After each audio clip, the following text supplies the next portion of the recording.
Welcome to CSIS Online. Join us as we bring together top experts and thought leaders to discuss innovative ideas and real-world solutions to global issues, from security and economics to technology and environment. Tune in and be part of the conversation.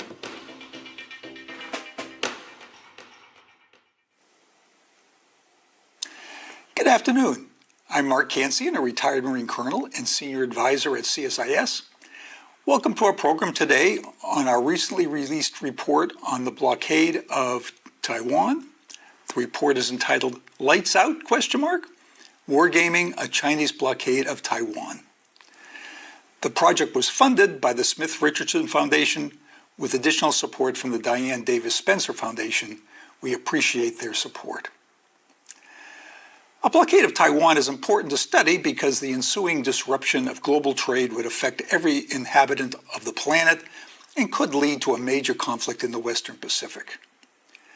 Blockade is interesting from a military perspective because many of the scenarios engendered huge convoy battles reminiscent of the great convoy battles of World War II, like Pedestal in the Mediterranean in 1942, the simultaneous and disastrous PQ-17 in the Bering Sea, and ONS-5 in the North Atlantic in May 1943.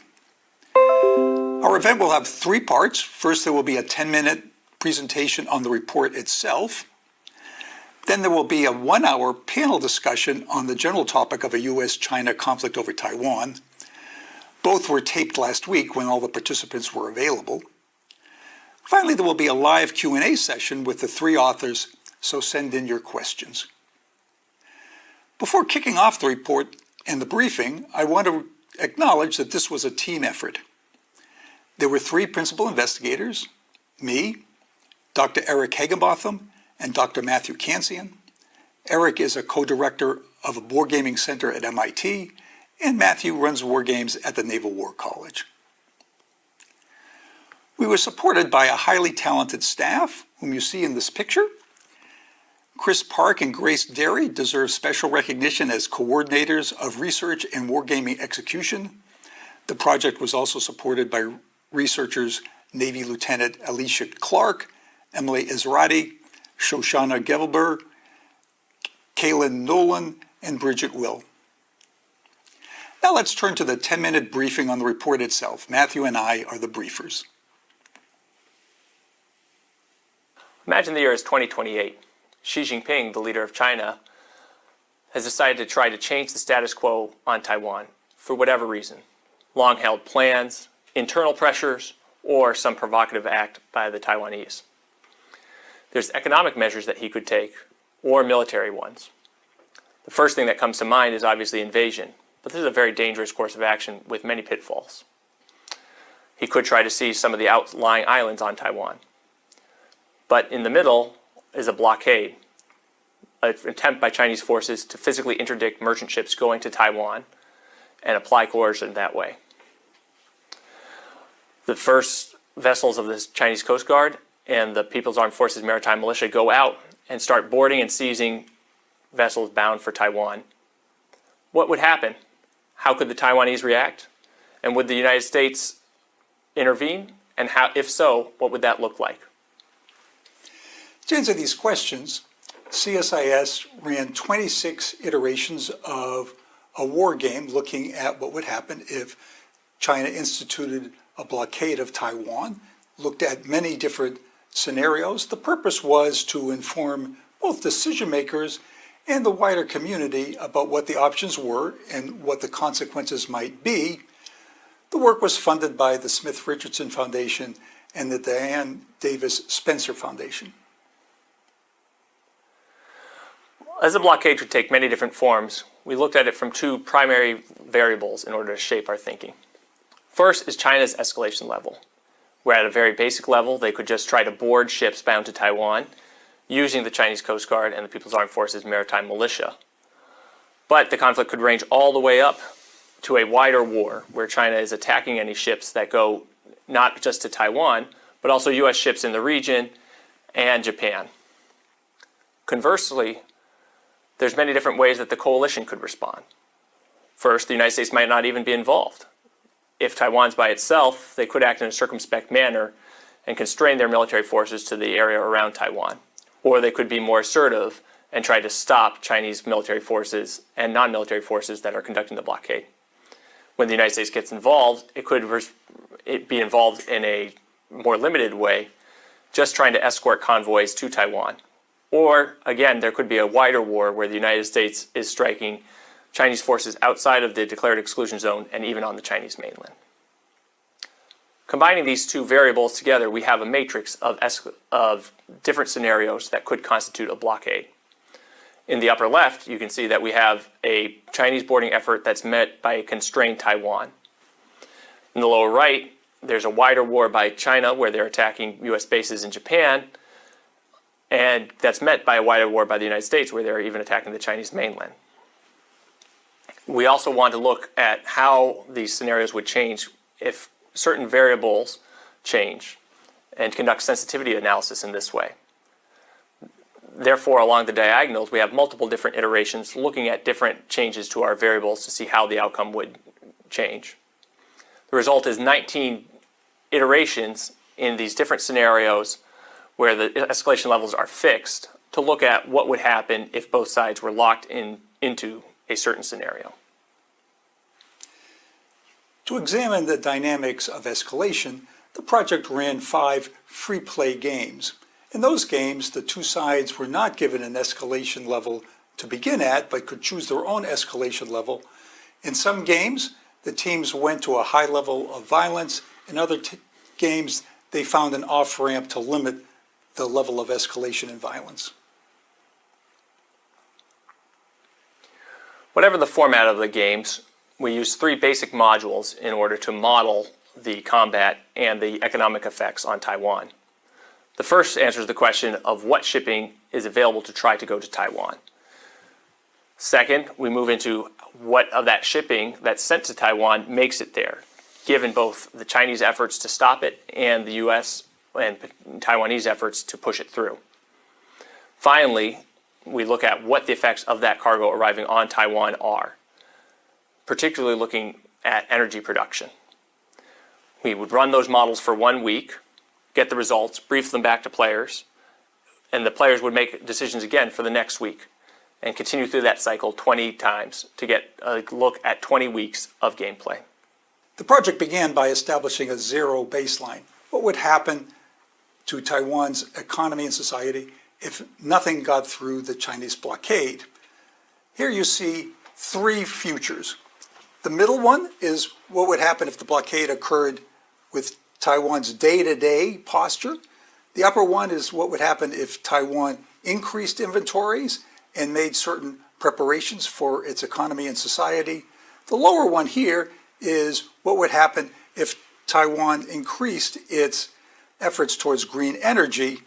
The problem here you can see is that because that relies so heavily on natural gas and moves away from nuclear and coal, it's not very resilient, and by week 8 is down to 20%, whereas the prepared level is at 80%. This gives a sense about what would happen to Taiwan's economy and society in a zero baseline. Week 9, when coal inventories are exhausted, electricity production goes down to 20%, which is only enough for emergency services. In week 26, food is not a problem, but electricity production is down to 16% as oil inventories become exhausted. We'll now walk viewers through an example of one of these iterations and what the results look like.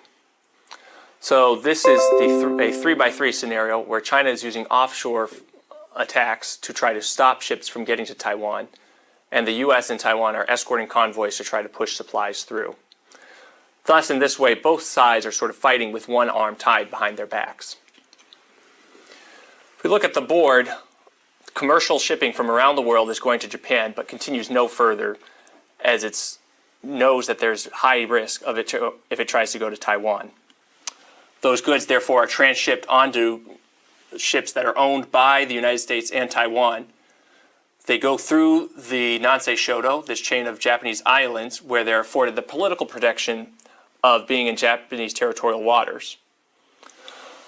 Then they finally try to make the crossing from Yonaguni-jima at the end of that to Taiwanese water, carrying cargo, oil, and liquid natural gas in order to keep electricity production and the economy of Taiwan going. We see here now the results of running this for 20 weeks. At the top, electricity production at some point goes to 35% of Taiwan's peacetime levels. At the same week, no cargo is brought in. However, by the end of the 20 weeks, Taiwan and the United States are able to restore electricity production and cargo flows to Taiwan. However, this comes at great cost.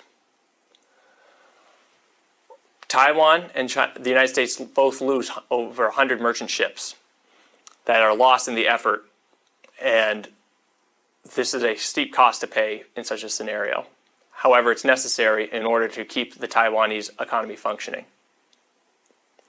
Both sides also lose hundreds of aircraft and dozens of warships. Now, these losses are also occurring on the Chinese side, who are losing comparable amounts of men and material. Overall, both sides have thousands of casualties spread out amongst them. This shows the effect on Taiwan's economy and society. You can see the dark blue line here. This is electricity production, dips early on as convoys are intercepted, but builds up to 100% later on as the convoys are able to get through. The same thing with the import levels. They dip more deeply because they don't have as much inventory, but again, they build up to 100%. Here you can see the ship arrivals down here at the bottom. There's a dip here, which you can see here. That's the result of no convoy sailing in that week. Overall, we can look at the electricity production on Taiwan and the casualties that occur. As might be expected, casualties increase as both sides escalate more and more. Particularly important to note is that if China decides to go to the maximum escalation and starts bombarding the electrical grid of Taiwan itself, then Taiwan will have a very hard time keeping electricity production up. In a similar way that Russia has attacked that of Ukraine, China could do that to Taiwan, except that Taiwan does not have the strategic depth of Ukraine and the land borders to Romania and Poland to bring supplies through. The project came to 5 overall observations. The first is that blockades almost always have casualties. They are not bloodless military operations.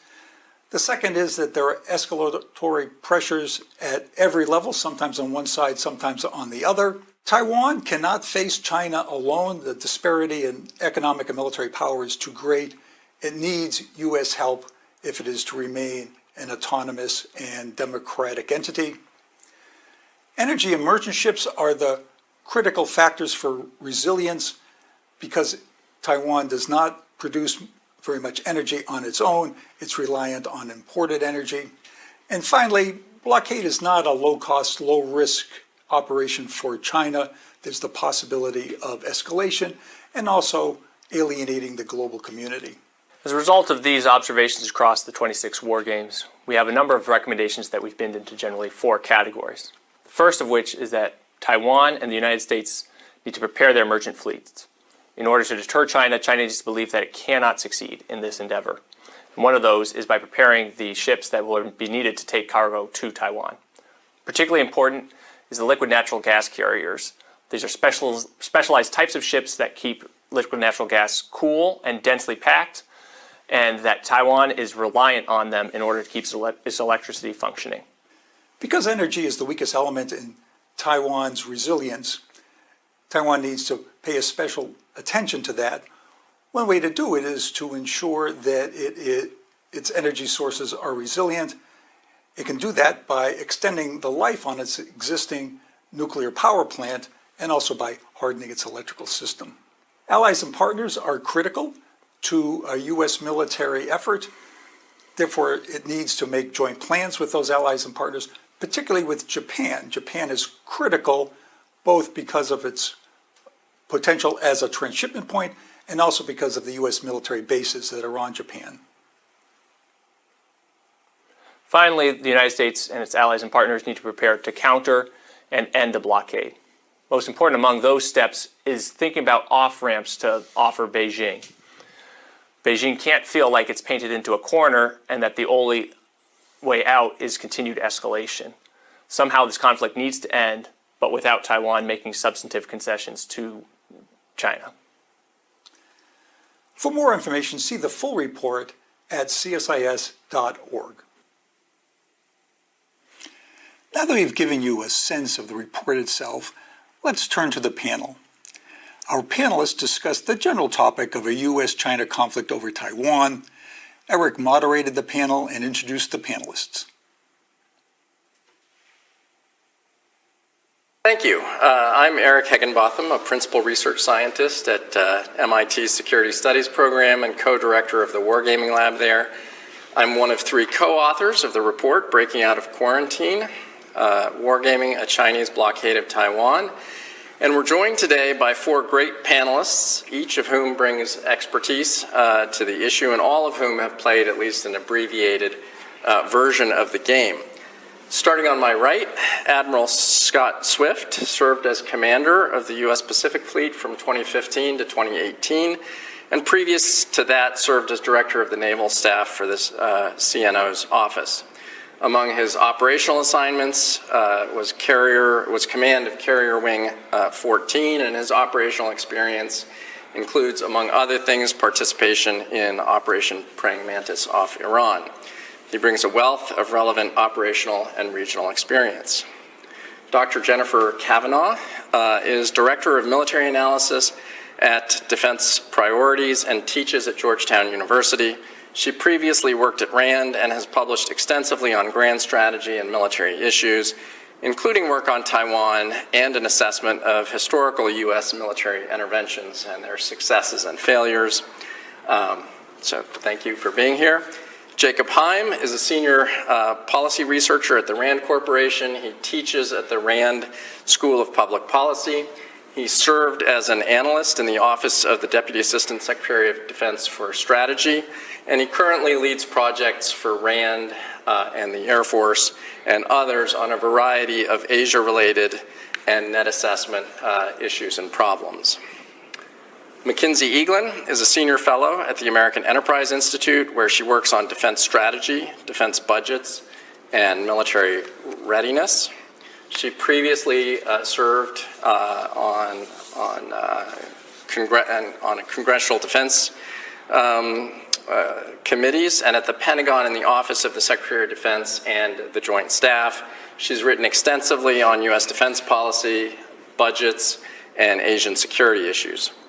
So I'll start by asking each of the panelists to make any general comments that they might have on the blockade problem and on the report itself. And I'll start by turning to Admiral Swift and ask him to address, among other things, the differences between a quarantine and a blockade. For the sake of convenience, in the report and here today, we generally use the term blockade, but there's an important set of distinctions, so maybe we can start there. Yeah, thanks for that, Eric, and appreciate the work of CSIS and yourself in focusing on this important issue of blockade. There's 3 points that I'd like to make. One is that the difference between a quarantine and a blockade, really important to focus on blockade from the perspective of the objectives of what this war game is about. And I think important to continue to focus on that from a military perspective. The quarantine element, I think, falls more in the policy domain. Equally important to do wargaming there, but it is a focus on policy. And I think it's a vulnerability. Well, quarantines are a vulnerability as well. One of the reasons that this work is so important is the lack of work that has been done on this, certainly in recent times, and back further as well, and that's even more so for a quarantine. So the difference between a quarantine and a blockade is based on international law and the legitimacy of action. So a quarantine is not an act of war. There's a series of elements of law within international law that describes the difference between the two. A blockade is an act of war. So if there's a unique situation here in my mind between the relationship between Taiwan and PRC, that PRC makes the case that Taiwan is a part of China.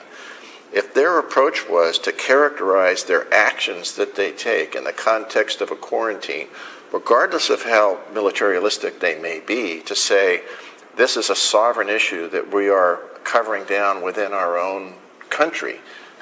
So by definition, in their definition, it's not a blockade. And there are a number of mechanisms, triggers they could use, violation of Chinese law, whether it comes to chip making or exporting or control of those assets. It gives them more maneuver space in the policy areas. That's a really important point that I want to stress. Further activity to occur outside the context of this game. This game rightfully is focused on the blockade.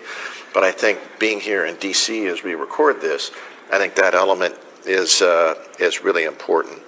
The second point is this idea of escalation. And I think of it in the context of most likely, least likely, most dangerous, least dangerous. And some of this is tied with the 2027 piece and the statements that Admiral Davidson rightfully made in public testimony to Congress about 27 being the year that Xi Jinping had laid out for the PLA to say, be ready by this time to execute the 5 joint campaigns, the joint island landing campaign being primary and what that focus was.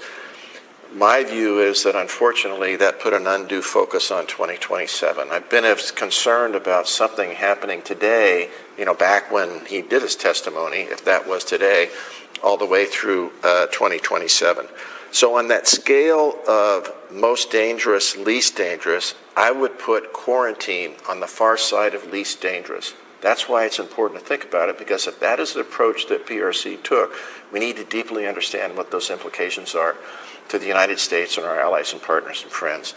The next step up towards danger would be a blockade. And of course, the most dangerous in my mind would be the execution of any one of the 5 campaigns that China has laid out. I think there's too much focus and too much time spent on determining the likelihood of any of those events occurring. It all depends on world events at the time. It depends on what's happening. So it's important that people understand the metrics of how you would measure that, but finding a precise point and saying a blockade falls at this point on the likely scale and at this point at the dangerous scale, I'm not sure that's useful, and that's another reason I commend this work. And then the last point I want to make is on deterrence. We often talk about deterrence and how we've been successful with deterrence because X hasn't happened yet. And yet I don't see the research being put into why X hasn't happened. Too oftentimes we attribute it to things that we've done from a strategy perspective with no science applied to it. Was that really the reason, or did it just not happen? So I look at deterrence as a trust coin, that deterrence succeeds or fails based on trust in the word of those that are trying to deter an individual. One side of that coin is deterrence, the other side is reassurance. So many of the things that countries do to deter another country, it's based on their own perceptions of what would deter us, not on the assessment of what would deter them. Likewise, oftentimes those actions are not assessed in the context of how would that affect negatively allies and partners and friends. So there's many actions that we take that actually distance ourselves from our allies, partners, and friends. And we need to be thinking about that in a broader context. This study touches on those elements of deterrence. There's often reference to it, but more clearly define what makes up those elements of deterrence are extremely important, because it's baked into almost every strategy that we make an assumption we understand what it is, but oftentimes in my view as a practitioner from my practical experience, I've seen that it doesn't apply. Things don't happen just because we didn't expect them to. Good morning. So maybe I'll turn next to Jennifer. Yeah, great. I also have 3 points. My first one, I think, builds off Admiral Swift's point about the difference between blockades and quarantines, and I think it comes out really clearly in your report that blockade is not a low-cost, low-risk option for China. It's also a really difficult option for all the other players involved. For China, it requires expending a lot of military capabilities, especially at higher levels of escalation, for unclear gains. For the United States, it bridges legal categories. There's a question of when does the U.S. get involved, with what types of forces. It's going to be really hard to build a coalition. It's not clear which players' interests are directly affected. The threat of China taking Taiwan has clear security implications for many players in the region and for the United States. For being forced to divert your ships a little bit further out into the ocean to get to your key ports, it's not clear that that's an existential threat for a lot of players in the region. So it's going to be hard to get other countries to participate. Australia is far away from this conflict. Japan too could consider themselves isolated. And for Taiwan, it's also very difficult to respond. Analysts have spent a long time coaching Taiwan to this porcupine strategy to deal with an invasion. But those aren't the capabilities you would need in a blockade.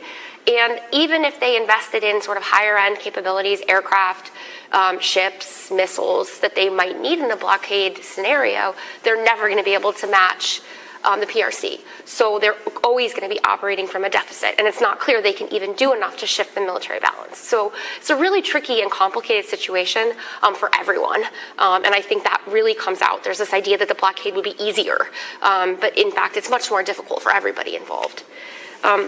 My second point has to do with some of the recommendations that come out of your report, and I was really struck by the fact that some of the things you recommend as being really key, things like making sure that you have a big enough merchant fleet and that you know where those ships are, that you think about insurance issues and how the government is going to provide insurance, thinking about making sure you have enough tankers to run blockades, that you have seafarers who are capable to do this, that you have the ability to run convoys, which is something that the United States has not done.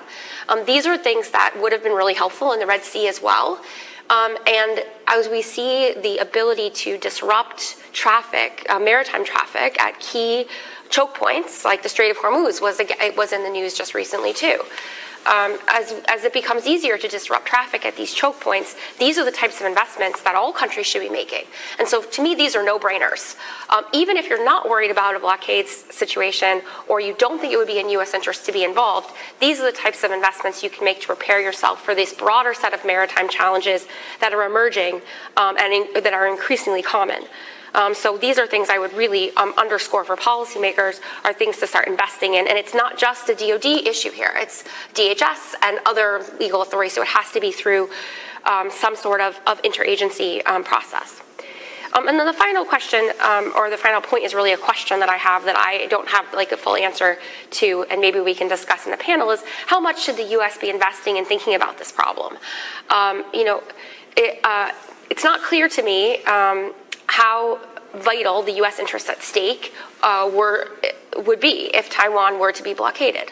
I've argued elsewhere that I don't really see Taiwan as being an existential U.S. interest, that the costs of defending Taiwan, in my view, would be higher than the benefits and the United States would get, or the risks that it would face were China to take Taiwan. And so I would argue and advocate for policymakers not to get involved. For me, the risks or the interests at stake in a blockade are even lower, because I believe the United States could still access ports in Japan and ports in South Korea and other ports in the region. So really they're losing only access to ports in Taiwan, and that obviously has implications for semiconductors, but those are things that you can invest around, and that maybe is where mitigation falls. So I think there's a really important question to ask, which is how vital U.S. interests are at stake in a blockade scenario, and what does that suggest about how much energy the United States military should be investing in thinking about this problem beyond these kind of general purpose things that have broad applicability across theaters, like the merchant, making sure you have a merchant fleet, making sure you have enough seafarers. These are things that are broadly applicable. But how much extra effort should be invested specifically in blockade scenarios? And given that U.S. resources are scarce, I think it's an important question that we need to grapple with.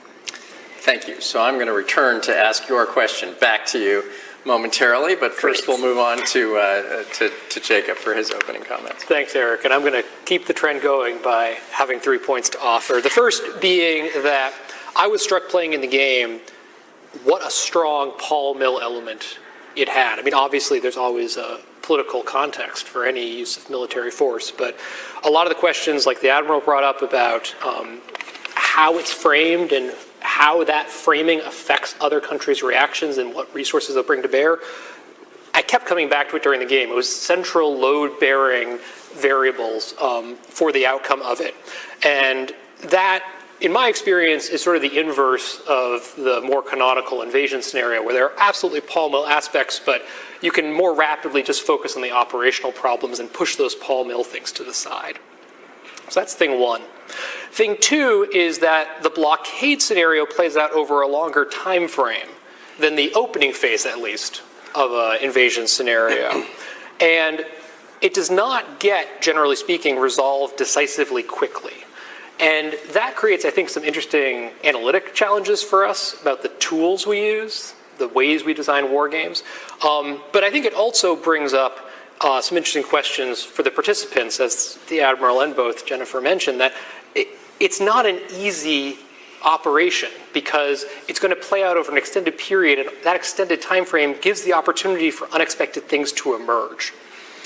And then the third point I want to make is that while we were focused on the blockade scenario, the possibility of a military invasion was casting a shadow, at least in our run of the game. And what I mean by that is, I was playing on the red team. If we felt we had a strong invasion option, it gave us more options for escalation during the blockade, because if the blockade ultimately failed, we had a branch plan we could exercise. Conversely, if we didn't feel confident in that, our team would have felt much more constrained in what types of actions we took in the blockade, because we wouldn't feel advantaged if it escalated. So I think it's important, just like the Admiral's mentioning on the spectrum of outcomes, to think about the relationship between those and not artificially segment them into distinct possibilities. These are great points, and just to pick up on this common element of challenge that both sides would face in the games, unlike in the invasion scenario where one side often felt like it was winning, wanted to push the pedal to the metal, and sometimes both sides thought that they were winning. In the blockade scenario, oftentimes all of the teams wanted an out, right? They all saw a risk. Even if they didn't think they were losing, they all saw a risk on the horizon. So sometimes things did escalate because there are military pressures to escalate, but there was also a real exploration of how can we get out of this, and will the game controllers let us? So anyways, that is, I think, borne out by the gameplay. But Mackenzie, So you're hitting on an important point, which is, the element of time and how that plays. It changes over time how well how meaningfully it helps or hurts the players, and that shifts. So depending on where you are in the time continuum, sometimes red is up and blue is down, and then it can shift. I mean, the American political and societal attention span is so short, so going long when the media and wherever you consume it has moved on, it's good for China. Really, even whether it's low risk, low anything, I think that serves to, when it's off the headlines, I think that's beneficial to red, almost always. And then you overlay that with some points we were talking about earlier today, that, because this is sort of uncharted, modern day thinking territory where we haven't spent time looking at all of the legal aspects and components. If this happens, we would do that. If that happens, we would do that. If the lines blur and we're not sure, what's the case to the UN, what's the case to allies, what's the case internally to America's public. We have the tendency in Washington to tie ourselves in legal knots to figure out these important questions maybe that our enemies may not care about. And even though we said the game runs long, again, you could see where the advantage is set early for red while Washington's figuring out which one is what. Is it really truly an act of war? There are many people that say all three, invasion, blockade, and quarantine, are an act of war. That could be its own debate. And deciding when and how to react with the constant concern that DC has for escalation. Also, again, gives Red advantages early on because they're not constrained by the same set of in many cases, self-imposed rules we are. And then the last point, I'll stick to 3, since it's the theme, which is I can see why the Pentagon, and of course, invasion is a more purely military, confined challenge set. And it's also arguably the most pressing, so that's what we expect them to focus on. Think about the most complicated one, and then things below that are therefore somehow easier to manage, or we'll figure it out on the fly. But I think the blockade quarantine scenarios demand a wider look at all of the military adjacent policy structures and changes that would have to happen in these scenarios that nobody wants to look at. So if you go back to the 2010 Defense Strategy Review Commission, they were talking about how the Defense Department needs to look at total mobilization, right? Not just individual ready reserve and strategic selective service and that sort of thing, but sort of beyond that, involuntarily civilian call-ups, and then by what specialty, and then into the wider economy, Defense Production Act companies to help produce kit to sustain the long war and that sort of thing. We talked about that in this case, sort of the Mariner fleets and flagging and preparedness and training, who will say yes. We have to do that across, just like we do for the Civil Reserve Air Fleet. The Pentagon wants to do that now maybe for munitions, or actually Congress wants them to do that for munitions, where you stand up sort of a munitions mobilization reserve. Similarly, again, for the Mariner set, which has so many domestic, legal, not Defense Department exclusive considerations to take into account, which really get into tricky areas like mobilization. And that's an area the politicians want to avoid, so it's easier to just not look at blockade and quarantine for that reason, and I think it's important that you did. So we're all interested in the details of blockade, and the study is really focused on the course that a blockade might take and the various circumstances that might impinge on it. But I do want to sort of pause here for a moment, maybe turn to Jennifer and perhaps Mackenzie to talk about U.S. national interests. This is not a topic that we engage directly in the report. We do not take a position on whether the United States should intervene in the event of a Chinese blockade of Taiwan. But that said, it's important context, obviously, and there's a very vigorous debate in the United States about foreign policy in general. On the academic side, it's a debate between what we call restrainers and deep engagers. We see it in politics as well, about how involved the United States should be in protecting allies and others and the global international order, or whatever else you want to call it.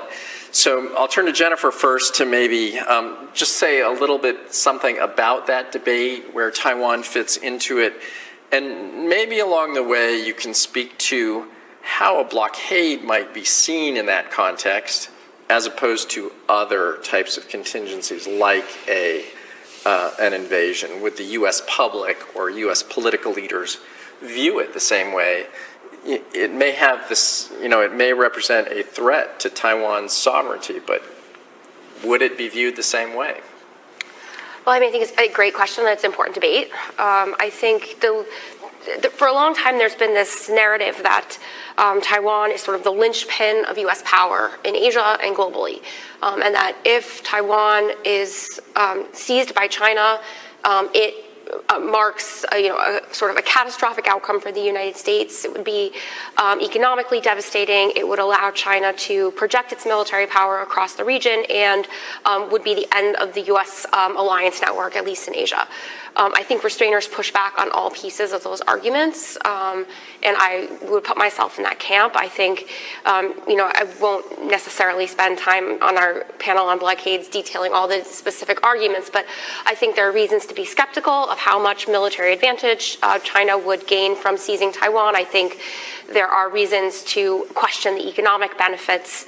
Certainly semiconductors are an issue, but the United States is working with domestic investment to address that. And I think if you talk to allies in the region, there's really no reason to think that that their response to China taking Taiwan would be to abandon their relationship with the United States. If anything, they would invest more heavily in their own defense and balance against what they see as a looming Chinese threat. So I think, at least among the restraint community, the idea is that defending Taiwan would be incredibly costly for the United States, militarily, economically, in terms of loss of life. And it is not, Taiwan's strategic value does not merit that cost. And therefore, the United States might try to provide military aid, as they have to Ukraine. That would be very difficult because you don't have a nice Polish border to drive across. You got to somehow figure out how to get stuff to the island. There are lots of ways you could get small amounts of stuff. Not a lot of ways you can get like HIMARS and other types of big munitions that Taiwan might need. So I think, on the invasion scenario, it's pretty clear that U.S. interests, at least in my view, U.S. interests are protected better by staying out of the conflict, investing elsewhere in the region, doubling down on the alliance with Japan, investing in U.S. infrastructure on the second island chain. Even better would be to find some kind of diplomatic off-ramp and demilitarize, decenter the Taiwan issue in the relationship with China and try to maintain the status quo. Status quo is our friend. The longer we can maintain it, the better, in my view. I think blockade falls even lower in terms of like the U.S. interests at stake. For restrainers, I think, certainly, and also probably for the general public, I think an invasion seems very dramatic, and there will be lots of people who will rally to Taiwan's side as, we must protect this democracy. For a lot of people, the blockade will sort of pass under the radar. As McKinsey said, it maybe will be on the front page of the paper for a week and then maybe falls off. At which point it becomes much more difficult to rally public opinion for something that will, as your game shows, be very costly militarily, be bloody, be long-lasting, be quite messy along the way. And I think from a U.S. interest perspective, my assessment is, it's not a good way to take over the island. It's a bad way to start an invasion. You spend all your military stuff, military equipment, military munitions. You expend a lot of this stuff before you even start, and you alert the international community to your aggression. So I guess I wouldn't be that concerned that it would lead immediately to a seizure of the island. And I think the United States could protect its economic interests. We've seen in the Red Sea how quickly and easily maritime traffic reroutes. And I think that would happen here. The U.S. is also protected by having oceans on both sides. It's not totally dependent on Asian markets, has other options. And so if I were a policymaker and it were my decision, I would find ways to support Taiwan that would keep the U.S. military out. If we can get supplies to them, if we can support diplomatic responses, those are things that I would recommend, but I would keep the U.S. military out. I don't see the interests at stake as warranting the cost that your report suggests would be incurred. Economic threats or economic action against Taiwan are included in the Taiwan Relations Act, but I agree it would be a more difficult sell to the American public to explain why we were intervening in the event of a blockade. But I don't know, Mackenzie or either of our other panelists, do you want to add anything on that? Or Yeah, those are great points. I would be brief, though, and say, you could make the case for Taiwan exclusively, and how the freedom-loving, democracy-loving countries around the world are under assault in many cases. But I would actually turn it around, and I would look at it through the lens of what is the region like, and later on, the world, including key global institutions, if China's allowed to just sort of freely walk past this red line into the end zone and stake a new claim on and rewrite the rules. And so it's not necessarily about the value of Taiwan per se to us or our economy, but it's about what happens of the consequences when the CCP feels that they can operate with impunity to rewrite the rules, redraw the maps, reclaim things, disrupt the status quo in this case. And the consequences that are harder to see immediately, but certainly bear out over the longer term. It's not just trade. Obviously, we care very much about maritime commerce and key choke points. There's really only 8 maritime ones in the world. It's bigger. We've seen this Chinese leadership slowly, like the silkworm. They're very good at renorming over time what's acceptable and constantly shifting the goalposts against our what I think are our interests and what we have said were the rules everyone should play by, not just the rules we and they, but the whole world. When you renorm over time and you get to a new status quo, that's what I worry about greatly, and all of the consequences that waterfall from that for decades to come. Now, it's partly unknowable, so you can't, it's not meant to be a fear-mongering thing, but it's meant to be a longer view of the challenges. Right, so this is a debate. I'm glad we got sort of both positions on the table, at least. It's absolutely a debate we're not going to resolve today. So I'll move on, and obviously Admiral Swift or Jacob can chime in on this later. But I'll turn to Admiral Swift now. As one of the few people in the world whose day job might have been to implement a blockade or break a blockade, and ask him to sort of put his China hat on for the moment, right? And if you were tasked with implementing a blockade, what are the pieces that you would want to put in place, and what are the challenges to integrating those pieces and sustaining those pieces over time? So what does this look like from a Chinese perspective? Yeah, so you may have mentioned this already. I think the pieces are the same, whether it's a blockade or it's a joint landing campaign or joint fire campaign, whatever the other 5 campaigns as well. So the pieces from a military perspective are the same. They change a little bit when you transition, as I mentioned before. If your first approach is one of quarantine, it's more of a policy piece than the blockade, which is more of a military piece. But the problem is escalation. So you have to consider all those elements of one of the 5 campaigns if you're going to pursue a blockade. From a red perspective, I think that the resources that are required for a blockade are less than what you need for one of the 5 campaigns that the PRC talks about. But in order to cover escalation, you have to have those pieces in place.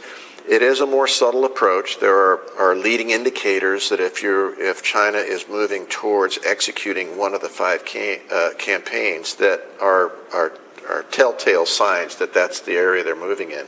But I think in a blockade you can move out much more quickly. But you've got to put those pieces in place.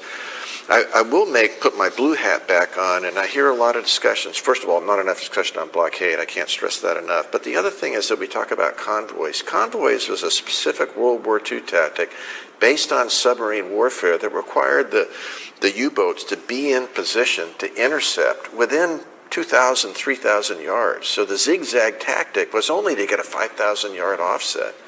So as a commander of blue forces, I would take a very different approach of getting resources to Taiwan than just a convoy. Another reason why studies like this are so important, to get the military minds thinking in a broader context of if this were to come about, and we were asked by the military provides options of the government to help break that campaign, how is it that you get resources to Taiwan? Because that's the number one issue. It's not just the military approach, it's that how do you support those resources going to Taiwan? Just a very quick follow-up on this. You've said it's not convoy per se, Yeah. but assuming that you have to protect those merchant ships from, for example, missile attack, you need to get the interceptors to within range. So you're still talking about merchant ship protection, active protection, but Correct, not but in we the live in same a much form. more sophisticated world with many more resources. We have cyber resources, we have other resources. So it's distributed maritime operations, which I think is the correct operational approach, the one the Navy is pursuing now, of distributing those forces, centralizing effects, but distribute the forces. We do it with distributed logistics. So why wouldn't you take that distributed logistics model and apply it to those commercial ships that are transiting those resources to Taiwan? At some point, they hit a choke point, but it's much easier to defend those choke points than it is to put all those resources defending them in transit across the Pacific or wherever it may be, when they may be actually at less kinetic risk in those domains than they are when they're proximate to Taiwan. Got it. Okay. Jacob, you've done a lot of net assessment work, especially on the invasion scenario. So I'll turn to you next and ask you a little bit more about what you see as the key differences. You mentioned the time dimension earlier, and I think the time dimension has spillover into a bunch of different areas as well.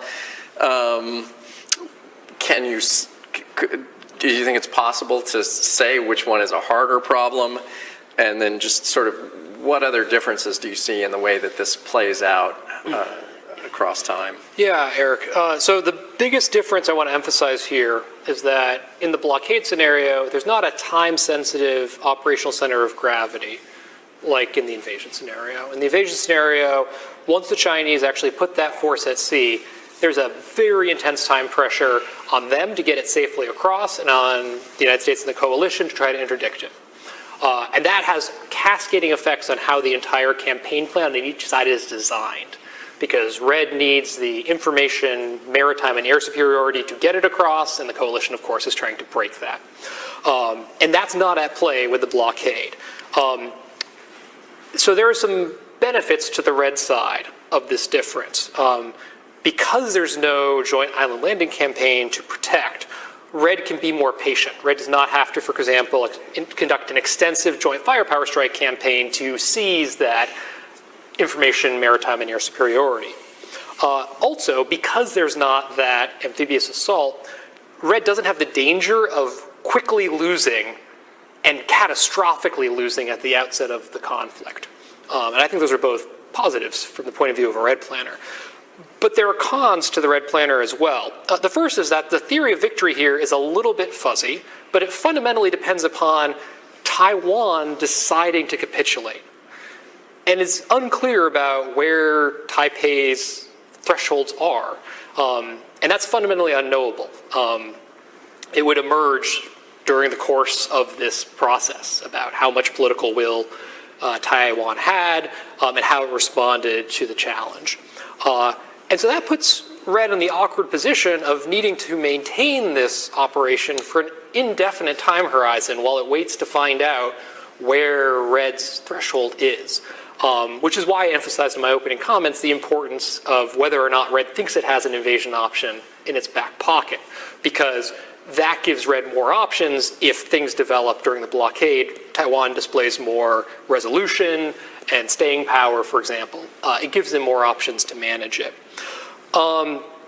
In terms of which is harder, I'm not sure I want to put one harder, because I think there's some distinct challenges the two scenarios represent. I don't think you were sort of bringing up the lesser included case, Mackenzie, and I do think your work illustrates how there are some unique challenges the blockade presents where it might not be fully a lesser included case. So I wouldn't want to say one's harder than the other. I think there are some worthy military planning challenges that both offer.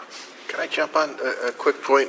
I think there's one point in particular I want to call out, and that is I think the blockade from a military planning perspective and a military response perspective, I think a blockade, the entry point is clear. So entry point is really important to understand from a military planning and execution perspective. So PRC declares a blockade. The end state is less clear, to your point, and the note that I just wrote down is the economic element is much more centric, and that's difficult to measure from an end state because it depends on how Taiwan responds to that. And so it all adds up to an endpoint that's much more elastic, and that makes it very difficult to plan to from a military perspective. The span of outcomes is so much broader of what you're being asked to do, it makes it very difficult.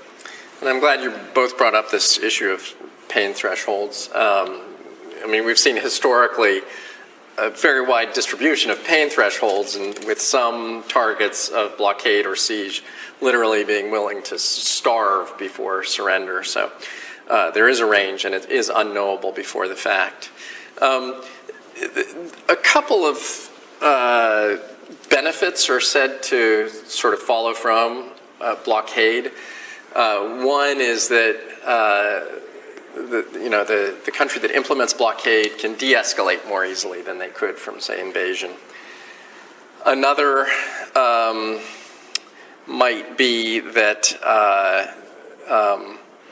that it puts the onus of escalation on the targeted country, right? So China puts its ships out, it begins to board merchant ships, then it puts the onus of firing the first shot onto the Taiwanese. And I'll throw this out to anyone who wants to respond, but to what extent do you think those benefits are real, or might they be more illusory with more graduated steps in this escalation chain?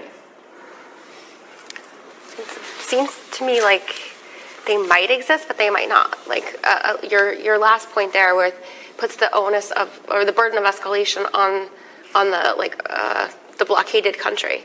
Well, so what if Taiwan just decides to run the blockade?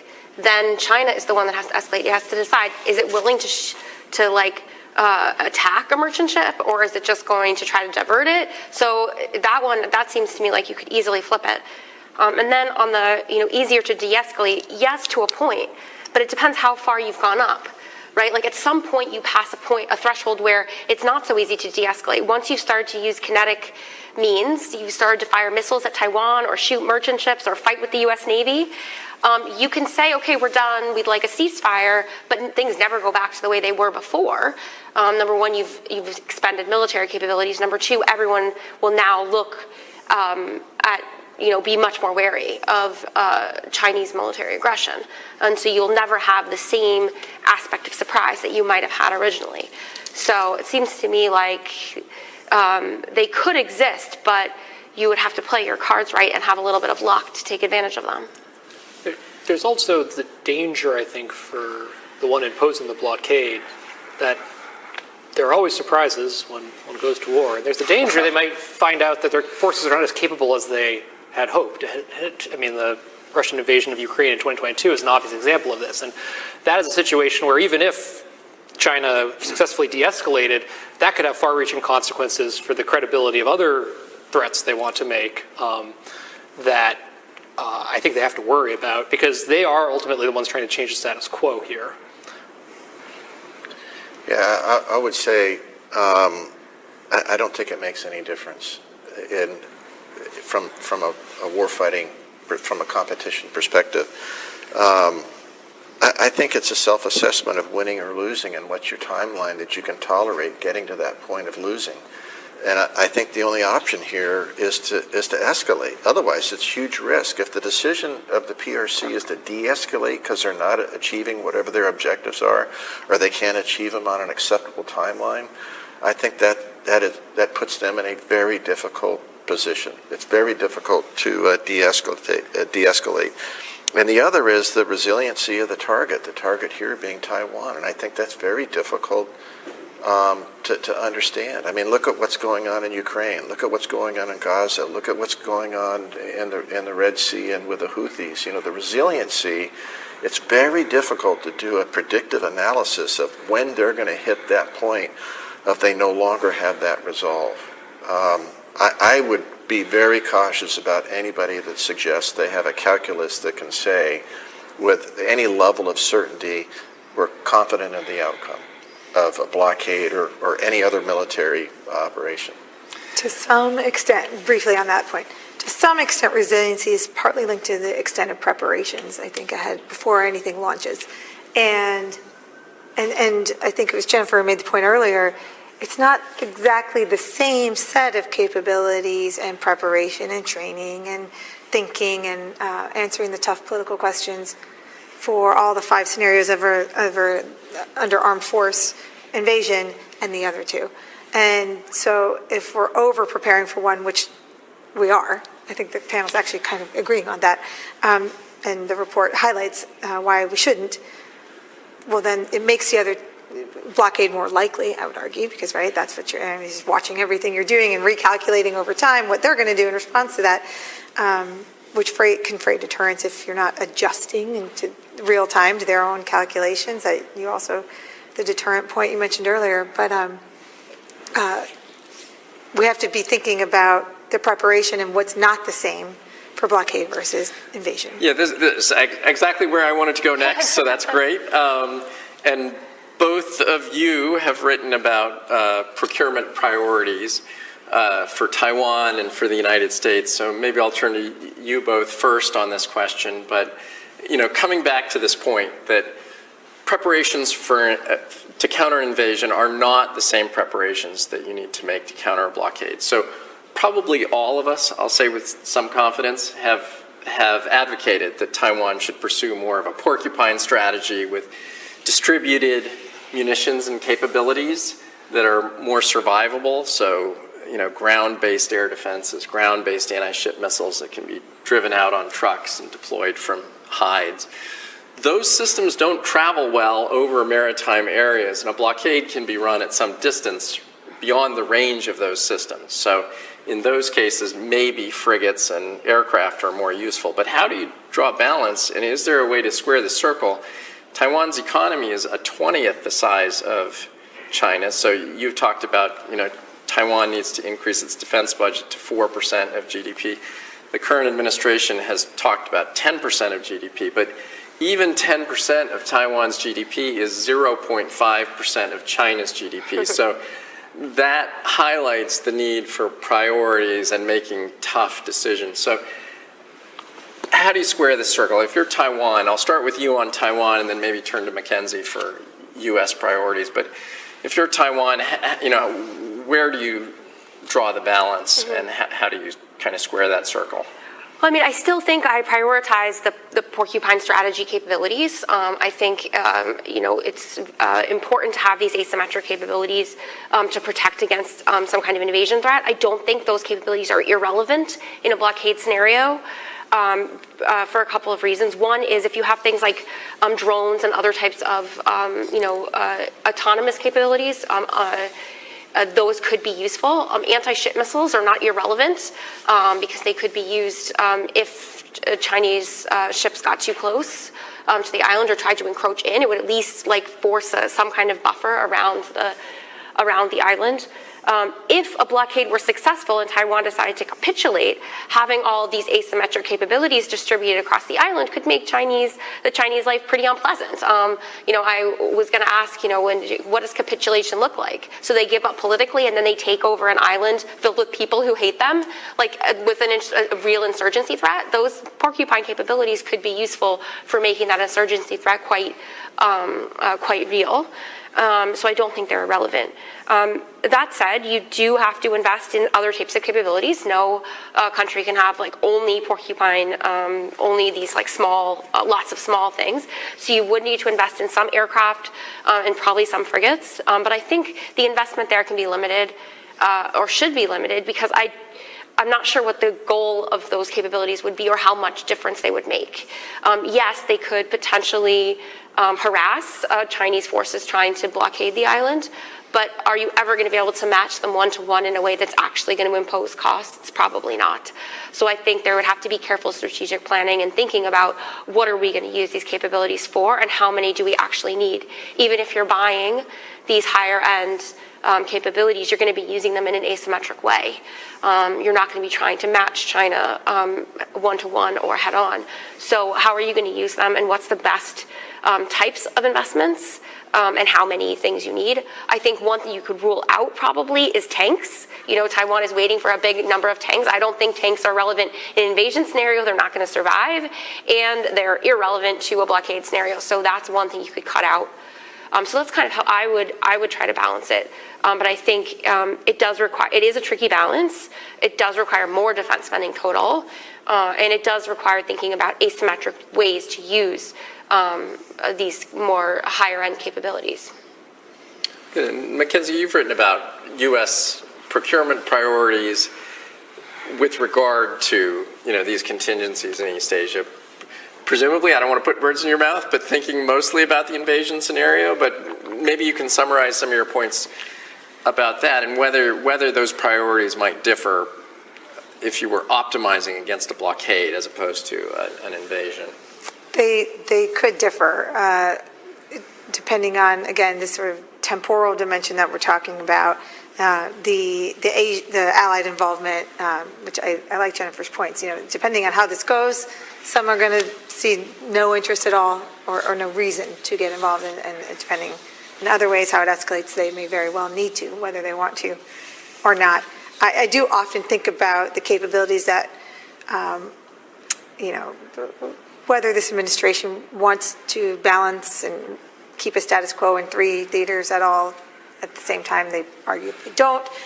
But things don't move that fast sort of on the ground globally. And so I do think about often what might you need to support Ukraine, to support Israel, to try and keep the Red Sea open, if that's in fact what we're going to do now after the last few weeks, and then support allies in Asia, particularly Japan, South Korea, Australia, Philippines, and Taiwan. And I'm most interested in the overlap, where the three circles meet.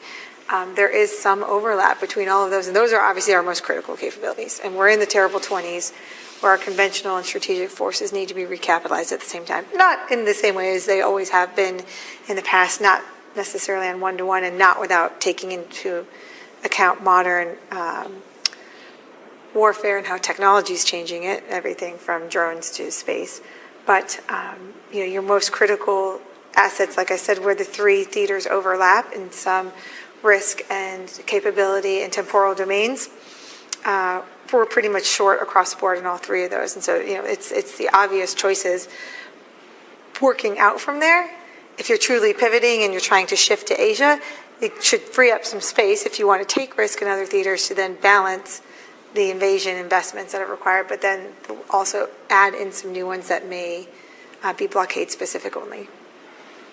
Good. And Admiral Swift, I don't know if you want to add anything on that, but I'll also throw in, having asked you to put your China hat on earlier, to put your U.S. hat back on, and talk a little bit about, not to put you on the spot too much, but if you were commander of PAC Fleet, which you once were, or commander of Indo-PACOM, what sort of measures you would be recommending at different stages of conflict? So at the point at which this is a sort of policing action, blockade, it's not yet gone kinetic, and then as it becomes, as China moves to higher levels of violence and there has been shooting, what might you be recommending if you were asked to counter the blockade?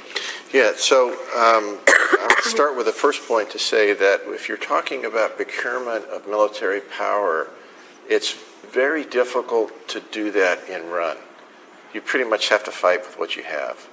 And so this idea, I completely agree with your characterization of the three theaters or the three scenarios, and it's the Venn diagram that meets in the middle of how do you manage that. And I'll keep my focus on the Indo-Pacific on that element. And I think Admiral Paparo has been clear with what the concerns are with respect to the amount of ordnance that's going to Ukraine from his perspective, absent, he's rightfully looking at it from an Indo-Pacific perspective.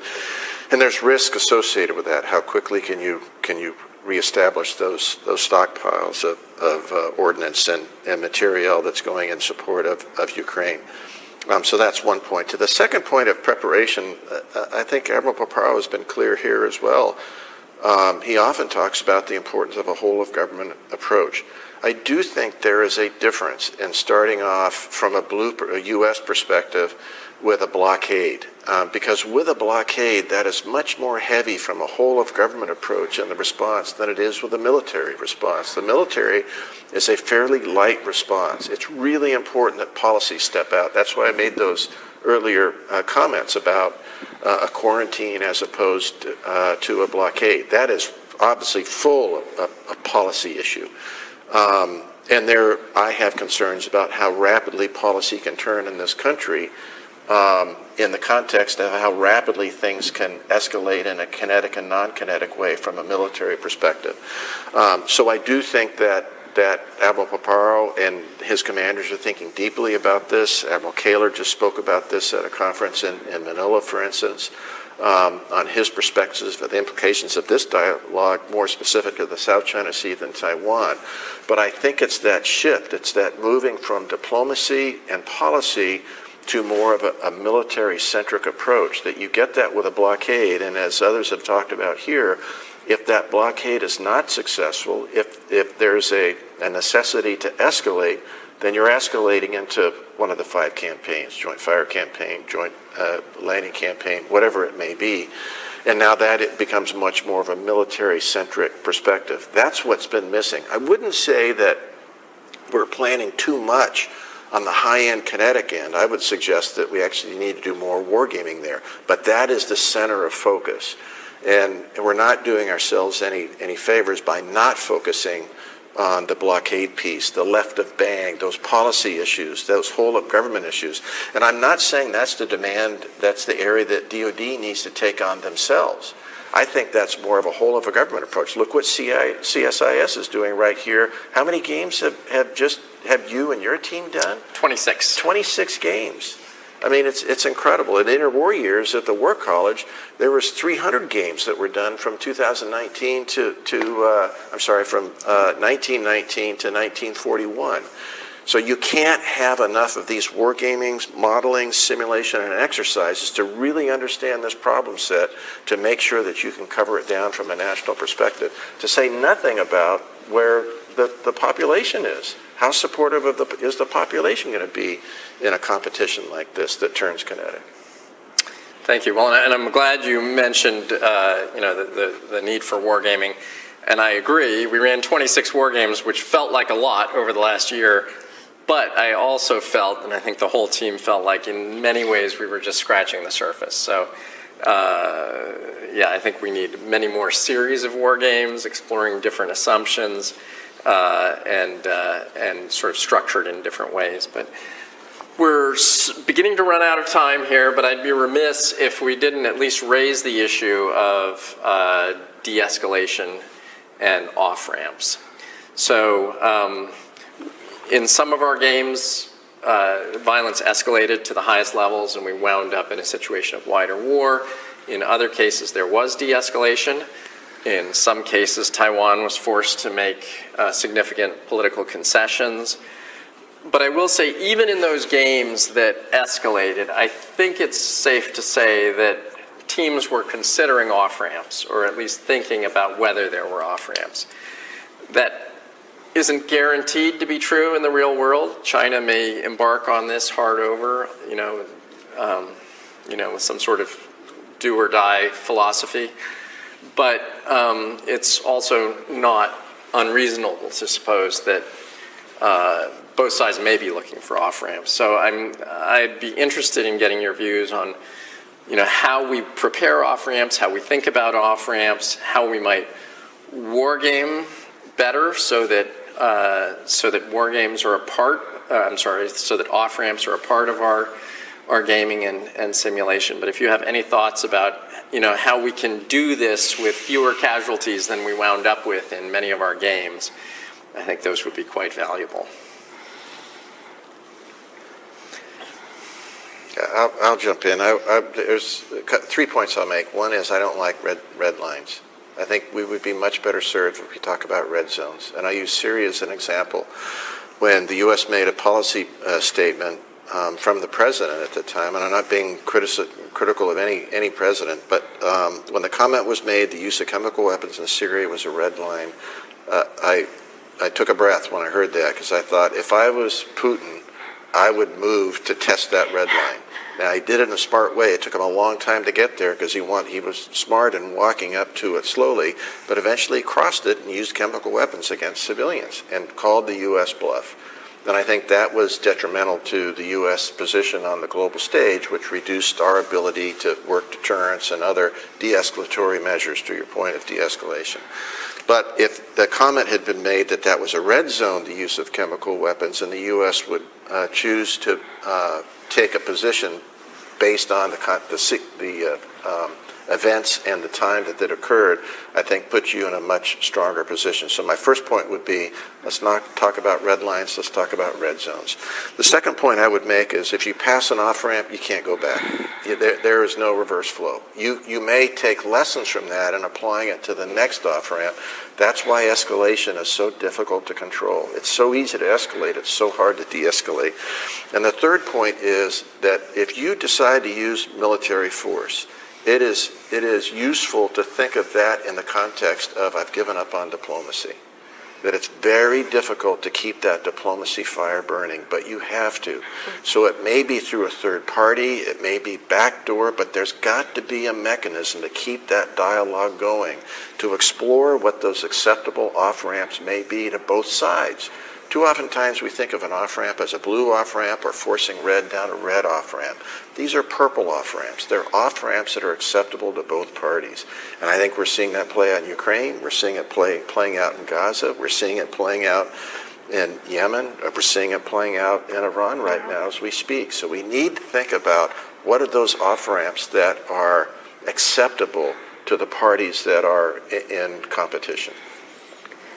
I will go next because I would like to just maybe echo or build on a couple of these points. The first is about the diplomacy. We're seeing now in Ukraine, and we know from historical conflicts how long it takes to reach peace or to reach de-escalation. It can take multiple rounds of talks. It can take years to actually come to some kind of conclusion. And in a blockade scenario, you'd obviously like it to not take years. So having these channels of diplomacy open and exercised already so that they are ready when you need them, I think is a really important lesson to take from what we've seen over the past couple of years in the world and more generally, and trying to build trust. Because once you blow up trust, it's really hard to get it back, and then it's harder to get back to diplomacy. The second is that just like I agree that red lines aren't helpful, neither are deadlines. Like once a conflict has started, something like, you have 24 hours to back down, or you have 48 hours or 50 days, to throw out another number. I don't think those types of things are useful, and they actually end up backfiring on the person who made the threat, because then you reach the end of 50 days or 24 hours or 2 weeks, and nothing has changed, and suddenly your options are shrinking, and you either have to escalate or look weak because you made a commitment that you can't honor. And so I think that staying away from that and trying to leave things open is important. And the third point is this idea that de-escalation is not necessarily weakness. There's this thing, that the only way to be strong is to be ambivalent about the risk of escalation and to keep pushing up and up and up. And that's the only way to get what you want, is to show strength. And I disagree. Your decision about whether to escalate or not should be based on the risks, what U.S. interests are at stake, and the dynamics at the moment. And de-escalating can be the right choice if it means that you walk away from a disaster. It doesn't have to be a signal of weakness if you buttress it with the right types of messaging, which brings us back full circle to the importance of having open channels of diplomacy, even with countries that we have adversarial or negative relationships with. I'd like to make a few broader points about managing escalation in the context of fighting a major nuclear armed power. I've published some work on U.S. theories of victory for a Taiwan invasion scenario and escalation risks created by them, but I think there's some implications for the blockade scenario as well. The first point I just want to emphasize, which is foundational to both comments we just heard, is that this has to be a limited conventional war for limited ends. If it's an existential war, the incentive for restraint on both sides goes away, because the two options are win or die. But if it's a limited war for limited ends, that means there's other intermediary outcomes. But that means there are other regimes going to survive. Hence, you need to negotiate with them. But that needs to shape your planning, because it's going to constrain what types of options what military options will be acceptable and consistent with that kind of theory of victory. Now, I think the good news from the point of view of this is, I think a blockade scenario has a larger potential space of these off-ramps than a Taiwan invasion scenario. That's a hypothesis for me. I can't prove that. I only did one run of the game, and I've done a lot more time on the invasion. But I'll just explain a little bit more about why I have that hypothesis. A China that has overtly attempted to militarily seize Taiwan is a China that has put a lot more chips on the table, if you will. And therefore, the cost to them of them backing down from that is higher. I'm not one who believes that any time Beijing goes to do that, the regime is automatically at risk. I think it's entirely possible to imagine a situation where they could fail to take Taiwan, but the regime survives. But there's nowhere near as many chips, if I continue that metaphor, being put on the table in this blockade scenario, especially if it starts in a fairly small way, perhaps with a quarantine. And therefore, the cost to Beijing of backing down, maybe not even backing down, finding an off-ramp, de-escalating, is lower. And so I think there's a positive opportunity here, but you need the right people in the room. So the red team I was on did try to negotiate a resolution in our war game, But we rapidly reached a point where we told you basically we needed people from the State Department there because we were aware there were very deep historical and diplomatic contexts to the types of things we were talking about. But I'm a de-skilled mathematician, and the person who's representing Taiwan was a physicist. And so we are not the right ones to represent how that negotiation would play out. One of the things we've advocated in war games is to bring other players to the game, like State Department and other parts of the government that would have a stake in this and have a say in it. So yes, couldn't agree more. Mackenzie, I'll give you the last word. Great. I'll be brief because I like our discussion about, well, this discussion and all across Washington, just kind of what does Operation Rising Lion or Spider Web or Grim Beeper or Midnight Hammer, all of these unique sort of once in a generation, I would argue, kind of military events, what they mean for the changing nature of warfare. But I think Washington is less focused on not necessarily the dime and the whole of government. That's always important, I think we all agree. But how deterrence is changing potentially in real time. Because the goal, of course, is to avoid any of these scenarios and to keep this sort of unsteady status quo piece. And colleagues like at AEI, Zach Cooper, have thought about the shifting, like allies and partners have new definitions perhaps in the 21st century, where again it's shifting constantly over time. It's his matrix of four things: technological, economical, military, and whatever the other one is. And some things, India, 3 of the 4 boxes will fit that scenario, and they're with you, and on others, 0.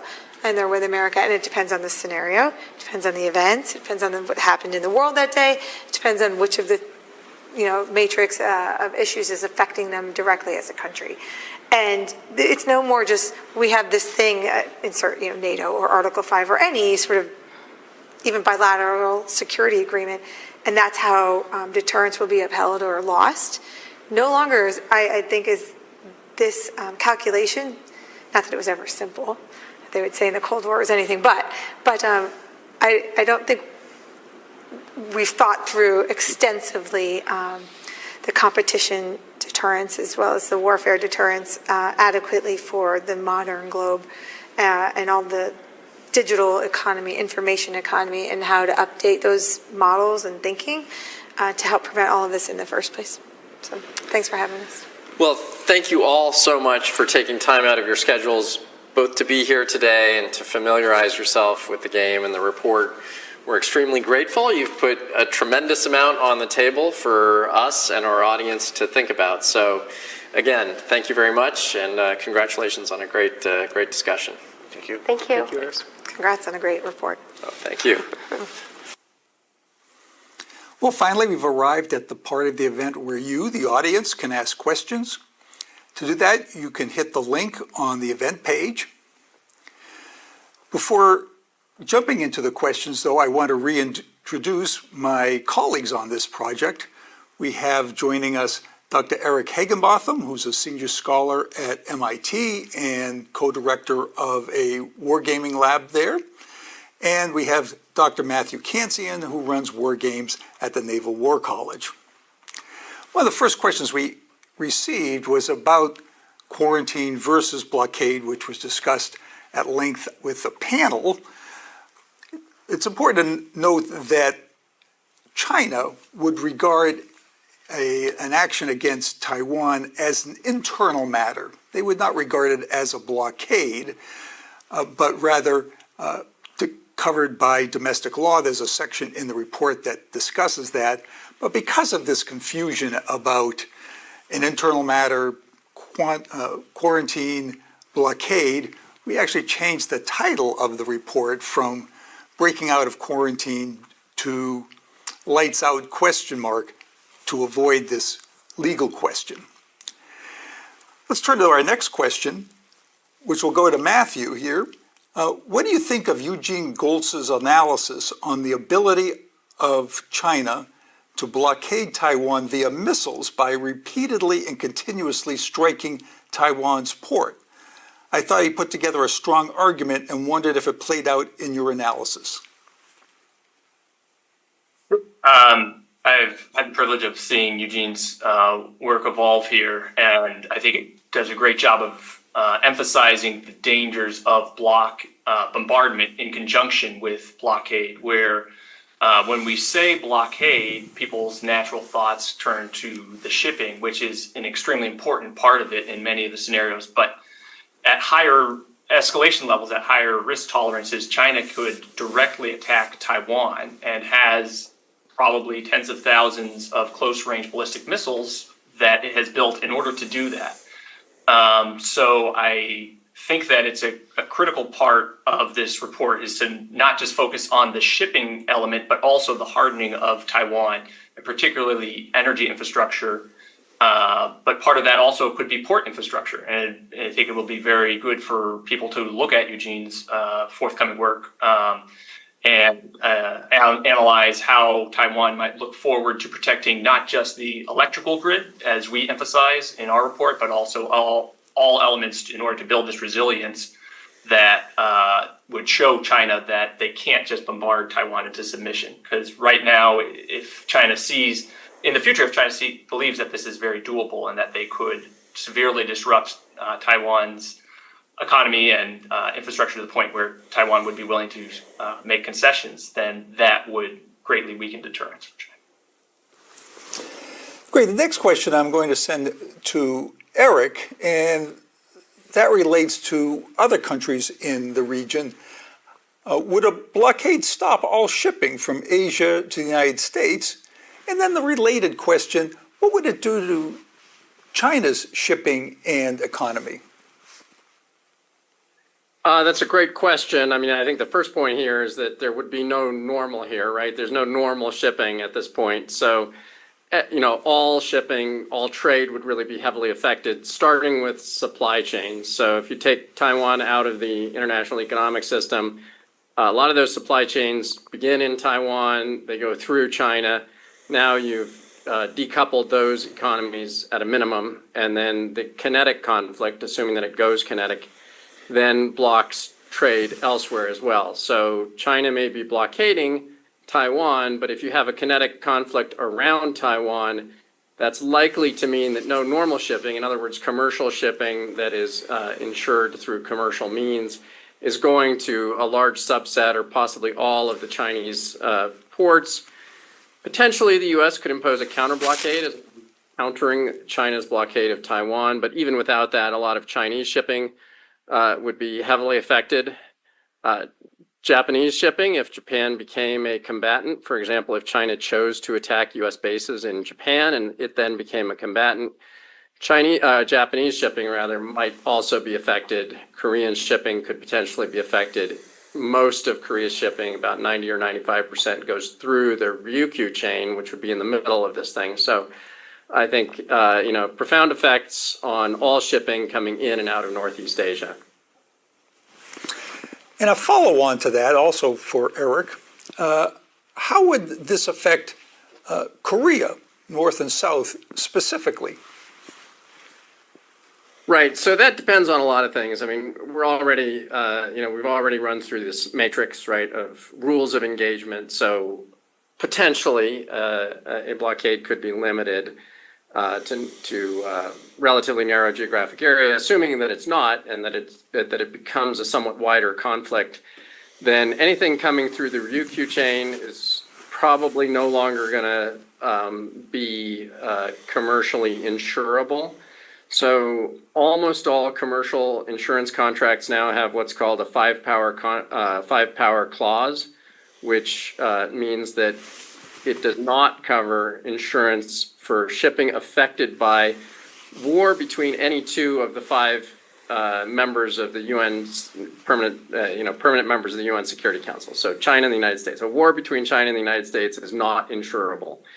So Korean shipping might be able to divert north, but that northern route is, not much used by Korea during peacetime. It's heavily affected by weather in the winter. Presumably anything that leaves Korea would take that route. And if Korea did become a combatant, it is a U.S. ally. It's not obligated to join this fight, but if it did become a combatant, shipping out of Korea would be a real problem. Thanks. There were a series of questions related to the Berlin airlift and the possibility of an airlift. When people hear about blockades, they often remember the example of the Berlin airlift of 1948-1949, when the Soviets shut down ground transportation into the city of Berlin. We did look at that extensively as part also of a broader look at other ways to get materials to Taiwan. For example, submarines or what we call narco-logistics using semi-submersibles and airlift. None of them were adequate to keep the island supplied. If the United States made a massive effort on a airlift, it could keep the Taiwanese people alive and supplied with the very basics of life, but the economy would collapse. It's important to note that the challenge is very great. Berlin during the airlift had about 2.3 million people in it. Taiwan has 10 times as many. In the report, there's a detailed discussion of this. Turning to another question, this is about cyber, and I'm going to send that to Matthew. And the question is about whether cyber could lead to a Taiwanese collapse, and how that was included in the war games that we ran. An interesting point that's brought up a lot of times, right, where a lot of the civilian infrastructure that underpins modern life is vulnerable to cyber disruptions. Unclear what penetrations China has on Taiwan, or what penetrations then conversely the U.S. or Taiwan has on China, right? That it sort of cuts both ways. I think there was a great study and they're still looking at it from SciPi, the Cyber and Innovation Policy Institute at the Naval War College. Nina Collars, Mike Poznansky, Jay Vaught, looking at this and trying to really pull the thread of what are the most vulnerable things and how those could be reinforced. So absolutely, it's part of the larger range of issues, and our war games focus mostly on the kinetic side of it. And it's like any war game, it's not the end all and be all, but rather one part of an important puzzle that other people are going to have to take up and knit together in order to make the best advice for policymakers in the future. And I might add that in the war game we used for the high-end conflicts, there is a cyber component there based on what we've seen in Ukraine, for example, and other examples, but very hard to predict. All right, we have another question here, and that is about the Europeans. Could the U.S. involvement in Europe be a factor that influences the U.S. decision to intervene in the case of a blockade of Taiwan? And how do you see the European countries acting in the event of a blockade of Taiwan? Well, the first part is yes. If the United States were involved in another action, another major operation, that would affect the availability of forces to thwart a blockade of Taiwan. In our invasion war game, we looked at a distracted U.S., and that was reflected in reduced reinforcements coming into the Pacific. In terms of our assumptions about Europeans and other countries and what they would do in the event of a blockade, we have a section in the report that talks to that specifically. But the bottom line is that most of European countries would not get involved in a blockade. They would likely provide some diplomatic support for Taiwan.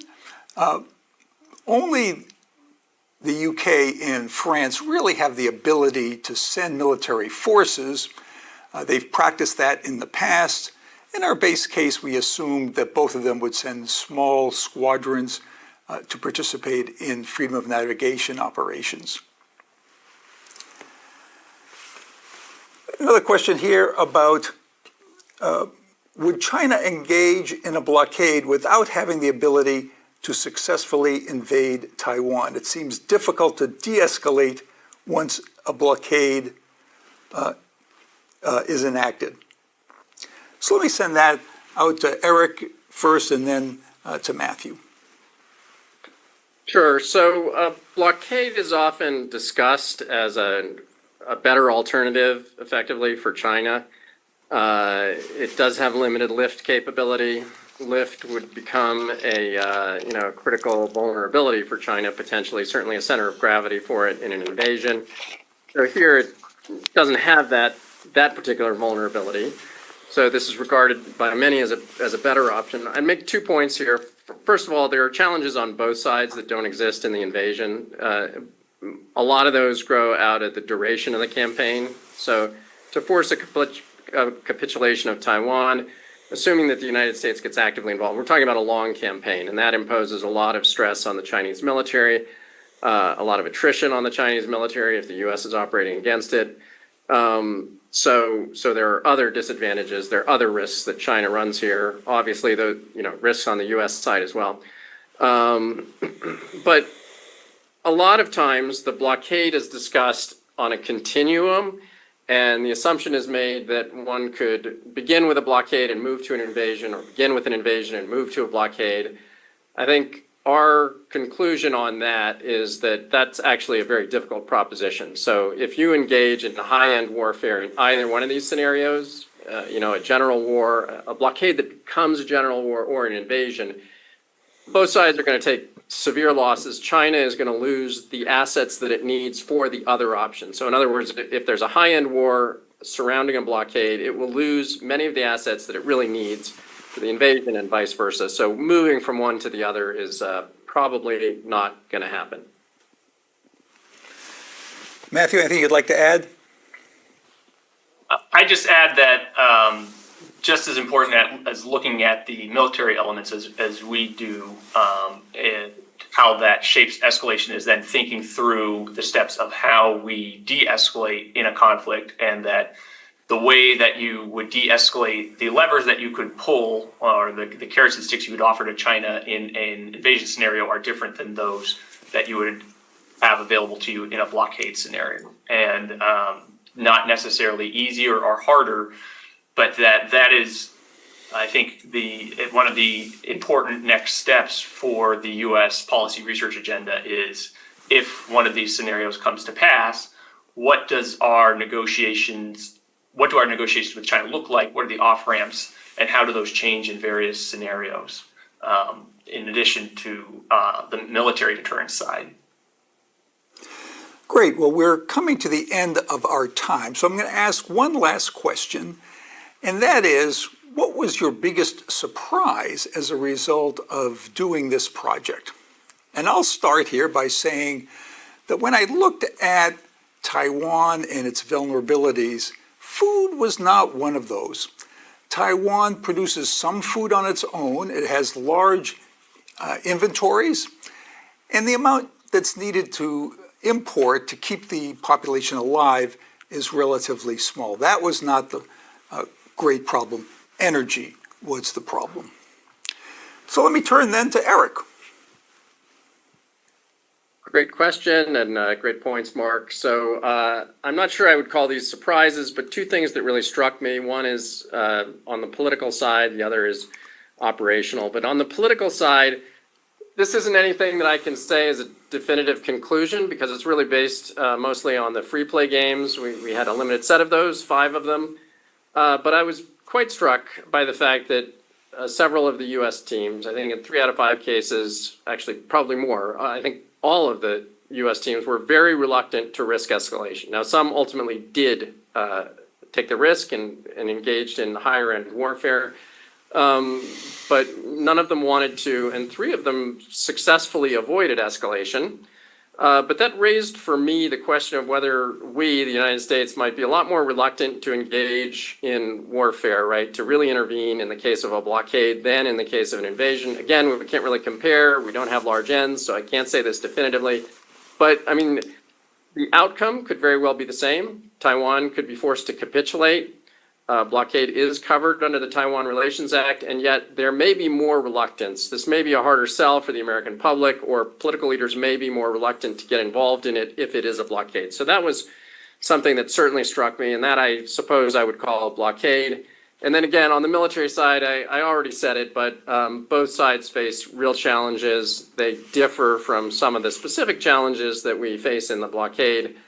But from a Chinese perspective, this is definitely a high-risk proposition. This is not an easy lift for them. If it does go high-end kinetic, they face some real problems. The submarines have to operate in very dangerous waters. They have to get out there beyond the first island chain and operate for months in a hostile environment. The Air Force has to be able to engage in very high-intensity warfare, again, for months, and survive against, really superior U.S. air-to-air capabilities. So again, not a great scenario, very high-risk scenario for China. Matthew. My prior belief was that this was going to be a lot worse for Taiwan, particularly in scenarios even where they had prepared. And so one of the main things that I was surprised in doing the background research for this was how much the preparations that Taiwan could feasibly do could improve their situation. So I think that is the number one thing that could come out of this to improve deterrence. The other big surprise is from the free play games, where when you have Taiwan's playing the game and playing as Taiwan, they don't make concessions. And that should really make decision makers in Beijing second guess any idea they have that morale on Taiwan is weak and that this would be an easy course of action. This could be very, very difficult. You could not get the off ramps that, and a lot of the things about it's unclear where this ends. I think Jacob spoke very well to that, and we saw that, and that it is better for the U.S. and China to maintain the status quo and to reassure each other. Rather than getting into one of these conflicts. Great. Well, online at csis.org are 5 products that discuss the project and its findings. Both the 10-minute video and this event will be online. There's the report itself, which runs 150 pages. For those who don't have quite 150 pages of endurance, it begins with an 8-page executive summary. There's a dazzling 3-minute video, and finally there's a 4-minute audio. This concludes our event. Thanks for watching.